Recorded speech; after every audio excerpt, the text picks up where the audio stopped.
When I looked in the mirror, this is what I saw looking back at me. Going for a drink with your coworker, you went for a drink with your friend, with your coworker, and you woke up the next day with your jaw broken, your teeth fell out. And normally, you're not a heavy drinker, you don't drink to get drunk, and you kind of watch kind of alcohol level you take because you have limits. Just imagine you now waking up the next day and your jaw is broken and swollen, your house is covered with blood. You guys, this lady shared a story time, and the thing is that she just shared part one and part two because I cannot wait for the rest part anyway. But she shared part one and part two. Let's watch the videos together, then we'll come back and discuss. Here is my story on how I broke my jaw. I woke up to a broken jaw on May 18th after a night out drinking with a male coworker. Open gash on my chin, so deep that you could see my bone. My jaw was broken this way and completely detached right here. My teeth had almost completely bitten through my lip, my bottom ones biting through the inside. I have a huge amount of scar tissue right here. There's stitches all in here, all down here, and then my front top teeth bit through. I don't know if you can see the scar tissue. My front tooth completely came out, root and all, and then I chipped my other front tooth, and there is a molar that is chipped on the inside. That was all of my injuries though. I didn't break any other bones, didn't crack my fingers, I had nails on, didn't lose a nail, just a lot of bruising.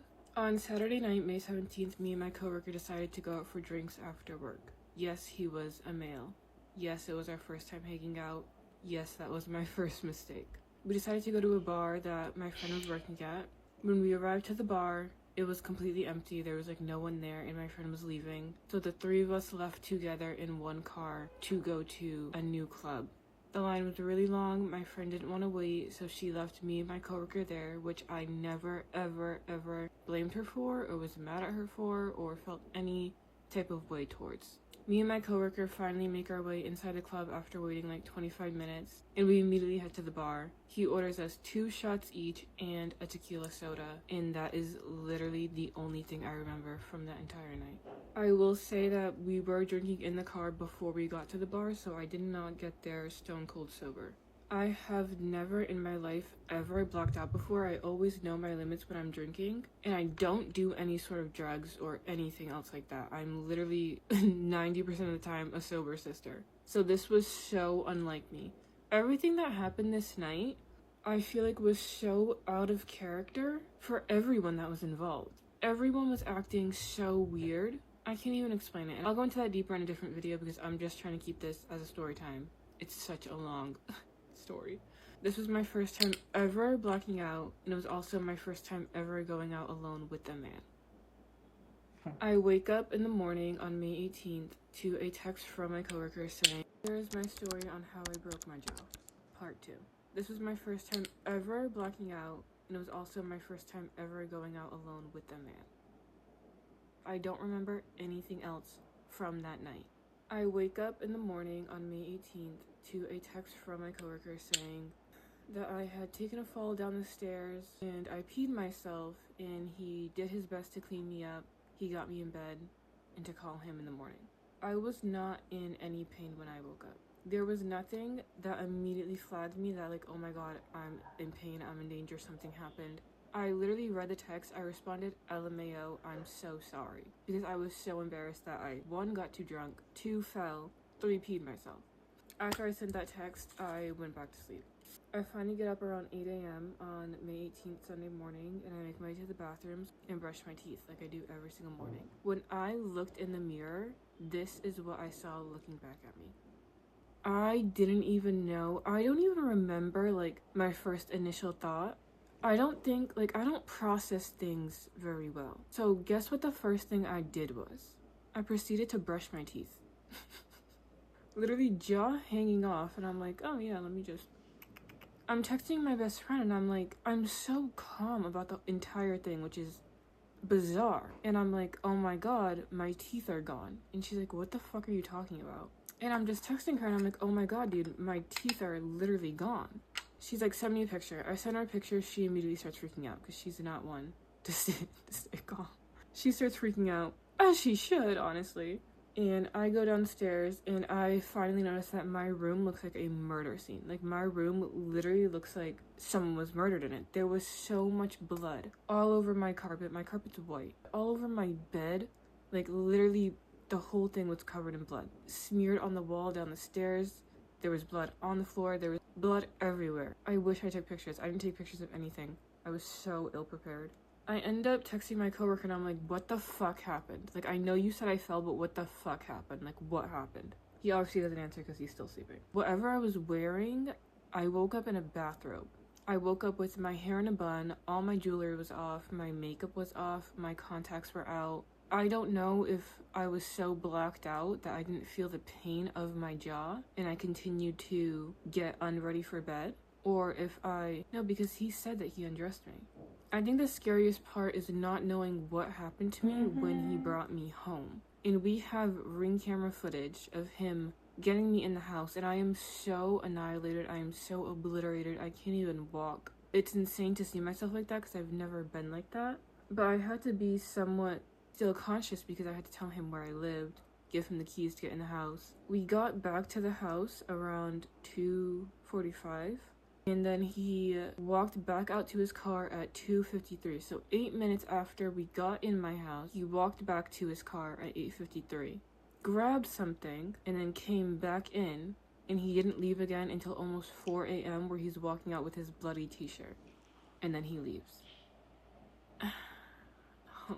The scariest part is that he refuses to tell anyone what happened that night.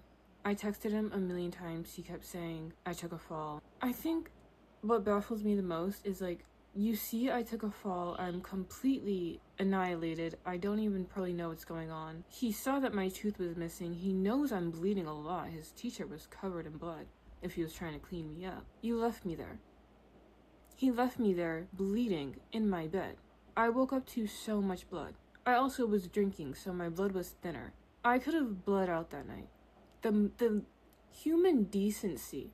You could have just slept on my daybed. I have a second bed in my room. You could have slept and stayed with me for the night. You could have taken me to the hospital. You could have called the ambulance. Or you could have seen if anyone else was home. I live with other people and he knew that. The fact that he just cleaned me up and put me to bed is ridiculous. It's crazy. I could have died. I literally could have died that night and no one would have known what would happen. No one would have known a single thing that would have happened to me. But for the first 2 or 3 days, that didn't click in my head. I didn't view him as a villain. I didn't view anyone as a villain. In my head, I got too drunk. I fell down the stairs. I was embarrassed that I drank too much. I was embarrassed that I fell. I was embarrassed that now my jaw was broken, and I was embarrassed that I pissed myself. And I didn't want to tell anyone. I almost didn't even tell my mother about it.